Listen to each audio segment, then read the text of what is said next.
The year is 280 BC, 7,000. Roman corpses cover the plain of Heraclea like a carpet of iron and blood. Next to them, 4,000 of Greece's elite soldiers lie silent. The victorious general, Pyrrhus of Epirus, walks through the carnage. He does not smile. His face is a calculated mask of horror. He has crushed the legions. He has shown his tactical genius, and yet he feels the weight of every dead man. He looks at his fallen officers and whispers a truth that will resonate for millennia. If we achieve one more victory against the Romans, we will be totally ruined. Welcome to the mind of a king who won every battle, but lost everything else. Pyrrhus was not just fighting for territory. He was fighting a ghost, born into the chaos after Alexander the Great's death.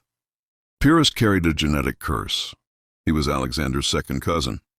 Historians wrote that he had the same leonine hair, the same intense gaze, and even the same tilt of the neck. To see Pyrrhus was to see Alexander's ghost walking again. Imagine the pressure. Since childhood, the world demanded he be a god. But the East was already divided by hungry wolves. Pyrrhus looked to the west. He needed his own Persia. He needed Italy. In 281 BC, a delegation from Tarentum arrived with the poisoned dream. They promised him 350,000 soldiers if he crossed the sea to fight the rising power of Rome. It was a monumental lie. But Pyrrhus, blinded by glory, ignored his advisor Cineas. Cineas asked him, "After we conquer Italy and Sicily and Africa, what then?" But Pyrrhus replied, "Then we will rest and drink wine." Cineas sighed, "Sir, we can do that right now. Why shed so much blood to get where we already are?" Pyrrhus ignored the warning. He set sail, but the sea struck first. A brutal storm decimated his fleet.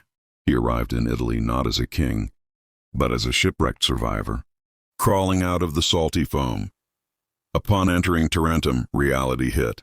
There was no army, only lazy citizens enjoying theaters and banquets.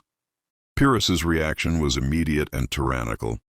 He closed the gyms, theaters, and parks. He decreed martial law. The pampered Greeks of Italy were now forced recruits. Under the whip of his officers, men were trained until they bled. Those who resisted were treated like common criminals, chained, tortured, and used as examples in the public square.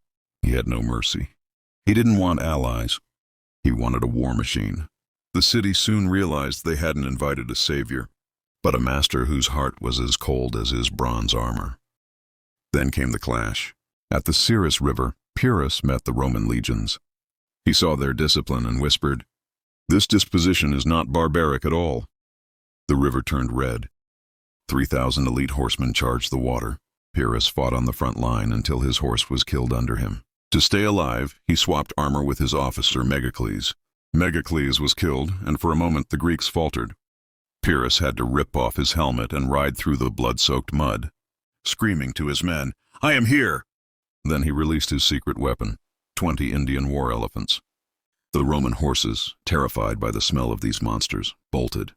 The legions broke. Pyrrhus had won, but at what cost? Victory followed victory, yet Rome refused to die.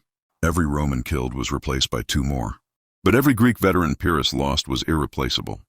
He fled to Sicily, hoping for an easier empire, only to become a tyrant there too, executing his own allies.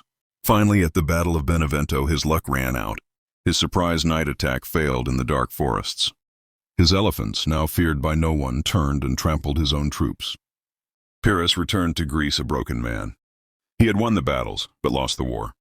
He died in a street fight in Argos, killed not by a soldier, but by an old woman who threw a roof tile at his head. The man who wanted to be Alexander died in the gutter, a victim of his own limitless ambition.